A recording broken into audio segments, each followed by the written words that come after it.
跟家人去南部高雄，然后住饭店。哦。然后我要睡觉的时候，电视我就把它关掉。然后我正要睡觉的时候，电视机又打开。哎呦。然后我就觉得按到定时吧。我也觉得，可是它没有这个功能啊。没有这个功能。没有这个功能。然后我就过了很久，大概1、2个钟头，我就慢慢昏沉沉就睡着。然后我就梦到说，我是一个卡车司机，开很快，很着急，不知道去哪，结果撞死了一个人。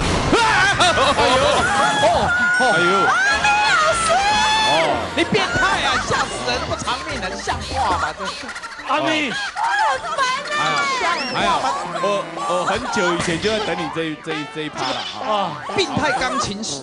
对呀，哎呀，对，我现在问题就来了。观众朋友，现在问题就来了。他这一下啊，他刚刚说的我全忘了。没有啦，他就说他昏沉沉睡着之后，他梦见他是一个卡车司机，然后就开车高速的撞死人。然后后来醒来之后呢？然后我就开始反胃，然后跑去厕所吐，把晚餐的东西全部都吐出来。哦，你晚餐吃肉酱面？晚餐可以不要问那个事，不重要，那不重要。就后来吐出来，隐隐约约又觉得椅子上面有一个影子。坐在那边，可是只是一个黑影，就是那边有光打过去，可是只看得到影子。后来我本来有点害怕，这次可不要再这样子喽！